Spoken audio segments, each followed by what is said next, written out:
দর্শক বন্ধুদের স্বাগতম আমাদের সৌভাগ্য দিশারি চ্যানেলে। আজকে আমাদের সাথে আছেন বাকসিদ্ধ মাতৃসাধক শ্রী রাজদীপ শাস্ত্রী। নমস্কার, আমার সকল দর্শক বন্ধুদের প্রণাম জানাই এবং আমার আরাধ্য দেবী তারা মাকে এবং মায়ের চরণে প্রণাম জানিয়ে আজকের অনুষ্ঠান শুরু করছি। ওম কালী কালী মহাকালী কালীকে পাপহারিণী সর্বানন্দ রাখে দেবী মহাকালী নমস্তুতে তারা ওই বিদ্মহে মহা উগ্রা ওই ধীমহি তন্নে তারে প্রচোদয়াতং। জয় মা, সকলের মঙ্গল হোক। আমরা আগের অনেক অনুষ্ঠানে আপনার জন্মছক বিষয়ে অনেক কিছু জেনেছি। আজকে হস্তরেখা সম্বন্ধে দর্শক বন্ধুদের কিছু জানালে দর্শক বন্ধুরা উপকৃত হয়। হ্যাঁ, তুমি এই প্রশ্নটা খুব ভালো করেছো। আমি গত বহু পর্বে আপনাদের জানিয়েছি জন্মছক সম্বন্ধে। জন্মছকের যে বিভিন্ন বৃত্তান্ত গ্রহযোগগুলো রয়েছে সেগুলো নিয়ে আমি আপনাদের সামনে আলোচনা করেছি, যে একটা জন্মছকে কি কি যোগ থাকলে আপনাদের জীবনে শুভ এবং অশুভ পরিণাম নিয়ে আসে। আজকে আমি যেই বিষয়টি নিয়ে আলোচনা করবো, সবচেয়ে ইন্টারেস্টিং বিষয়, সেটা হচ্ছে হস্তরেখা, হাতের রেখা। এই যে আপনাদের হাত রয়েছে, এই হস্তরেখার বিচার দেখা গেছে যে কারো 68 বন্যায় দেখা যাচ্ছে যে সেই সময় তাদের জলের তোরে তাদের জন্ম বৃত্তান্ত ডেট অফ বার্থ হারিয়ে গেছে। দেখা যাচ্ছে যে কারো জন্ম টাইমটা মিলছে না, 2-3 মিনিটে হেরফের হয়ে যাচ্ছে। কিন্তু আমাদের যে হাতের যে রেখা, এটা কিন্তু মেন ব্যাপার। কারণ খনার বচনে কিন্তু বলেছে, খনামা স্বয়ং বলেছে, যার নেই কোষ্ঠী হাতি তাহার যষ্টি। অর্থাৎ হাতি তার লাঠি। অর্থাৎ হাতের হস্তরেখা সবসময় হচ্ছে অ্যাকুরেট প্রেডিকশন করা যায়, হস্তরেখার মাধ্যমে বিচার করা যায়। এবং এই পদ্ধতিটা কিন্তু আলোচনা করলে কিন্তু সেই বিষয়ে একটা মানুষের সম্বন্ধে কিন্তু অনেক কিছু বলা যায়। এবং আমি আজ আপনাদের ছোট ছোট করে হস্তরেখা বিচার নিয়ে কিছু কিছু বিষয় নিয়ে আলোচনা করব, যেগুলো শুনে আপনারা উপকৃত হবেন। আপনারা দেখবেন এই যে আমাদের হাত রয়েছে, হাতের এটা হচ্ছে মাউন্ট। একটা হাতের যে মাউন্ট রয়েছে, এই হাতের মাউন্টের বিভিন্ন রকম গ্রহগত অবস্থান রয়েছে। যেমন এটা তর্জনীকে আমরা বলছি হচ্ছে দেবগুরু বৃহস্পতির আঙ্গুল, তর্জনীকে আমরা বলছি দেবগুরু বৃহস্পতির আঙ্গুল, মধ্যমাকে বলছি গ্রহরাজ শনির আঙ্গুল, এবং হচ্ছে অনামিকা, এই আঙ্গুলটা হচ্ছে আমরা রবি গ্রহের ইন্ডিকেট, এবং তারপরে রয়েছে বুধ গ্রহের ইন্ডিকেট। এই যে 4টি আঙ্গুল, এখানে রয়েছে শুক্র গ্রহের ইন্ডিকেট, এখানে রয়েছে কেতু গ্রহের অবস্থান, এবং এখানে রয়েছে চন্দ্রমা এবং মঙ্গল এবং চন্দ্রমা। এই যে টোটাল যে আপনাদের হাত দেখবেন যাদের হচ্ছে হাত জন্মছক নেই বা সই করতে জানে না, তাদের কিন্তু হাতের ইমপ্রেশন নেওয়া হয়, থাম্ব ইমপ্রেশন, LTI বলা হয়। থাম্ব ইমপ্রেশন প্রত্যেকে কিন্তু থাম্ব আলাদা আলাদা হয়। কোনো মানুষের সাথে কিন্তু কোনো মানুষের মিলে না। এখানে কিন্তু চন্দ্রমা আছে, দেখবেন এখানে সূক্ষ্ম গোল করে রেখা আছে, এগুলোকে হাতের চন্দ্রমা বলি আমরা। এই চন্দ্রমা দিয়ে কি কি বিচার করা যায়? যেই চন্দ্রমা নিখুঁত চন্দ্রমা থাকবে, যাদের হাতের চন্দ্রমা খুব ভালো সুঢল অর্থাৎ গোলাকার থাকে, তাদের কিন্তু হাত ভালো। এবং সেখানে কিন্তু হাতের যদি চন্দ্রমা কাটা ছেঁড়া থাকে, ভাঙা থাকে বা দাগযুক্ত থাকে, সেই হাত কিন্তু অশুভ মানা হয়।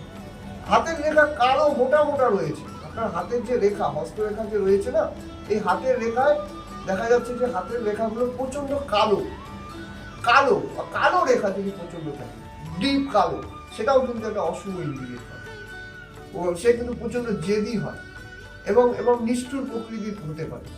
এবং দেখা যায় যদি হাতের রেখার মধ্যে যদি হাতের সবচেয়ে উত্তম হাত যদি আমরা বলি, সবচেয়ে উত্তম হাত হচ্ছে যে হাতের কালার থাকবে হলুদ, ইয়েলো, অথবা হচ্ছে সেটা পিঙ্কিশ, অর্থাৎ হচ্ছে একটু হচ্ছে পিঙ্ক কালার, অর্থাৎ হচ্ছে যেটা পিঙ্কিশ, অর্থাৎ হালকা কালার যেটা থাকবে যুক্ত, এবং হাতের যে মাউন্টগুলো রয়েছে না, প্রচন্ড সরু থাকবে, সামনের দিকটা সরু থাকবে, সেটা কিন্তু খুব উন্নত হাত বলে আমরা মনে করি।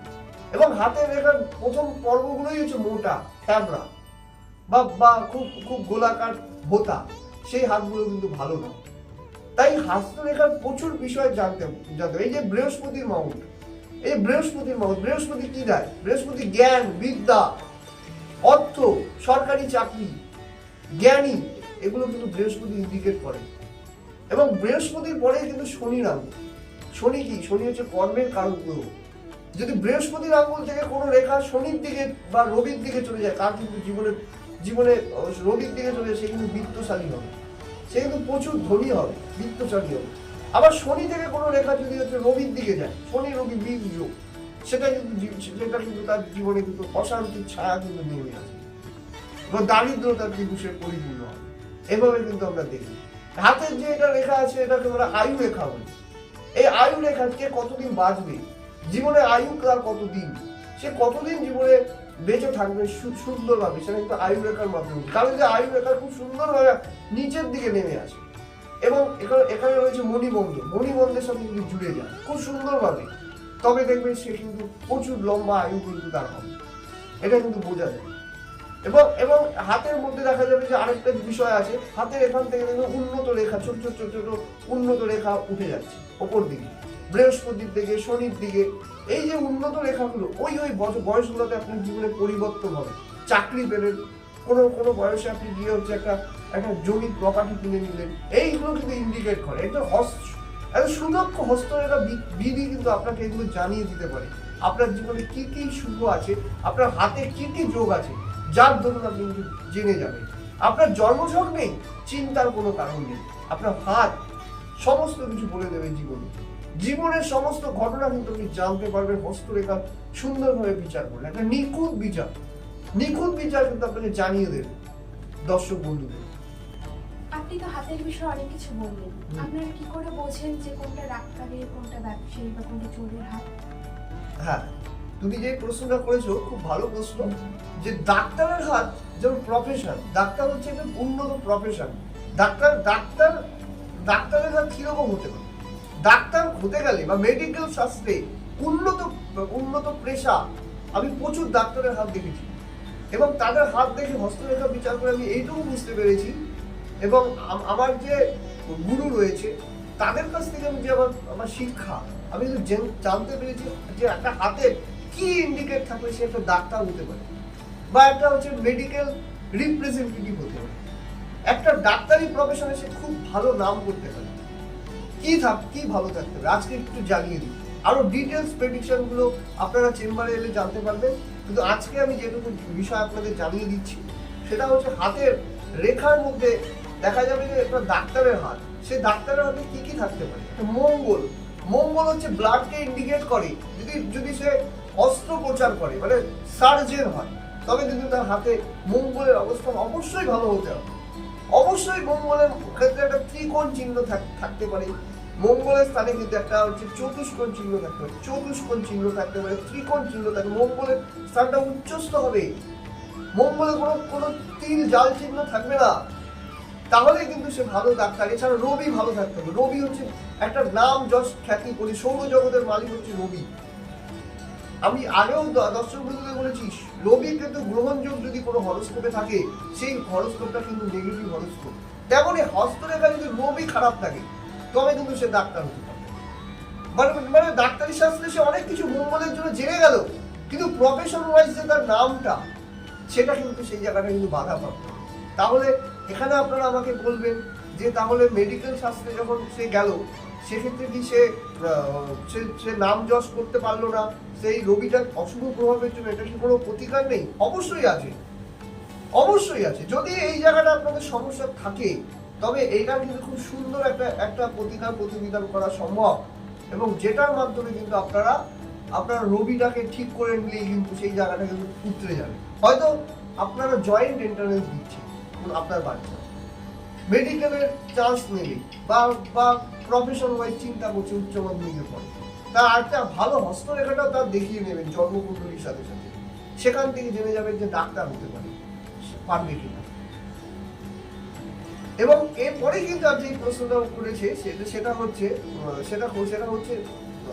যে জন্ম চোরের হাতটা, একটা নিচু মানসিকতার হাত কিরকম হবে দেখবেন আপনারা যখন আমি সব প্রফেশনকেই সম্মান করি, সবাইকে সম্মান করি, কিন্তু খারাপ অসৎ সম্মুখে আমি সম্মান করি না। হয়তো পরিপ্রেক্ষিতে হয়, এবং কিছুটা তার জন্মকুণ্ডলী এবং হস্তরেখাতেও সেই ইন্ডিকেট থাকে, যার জন্য সেই ঘটনাটা ঘটে যায়।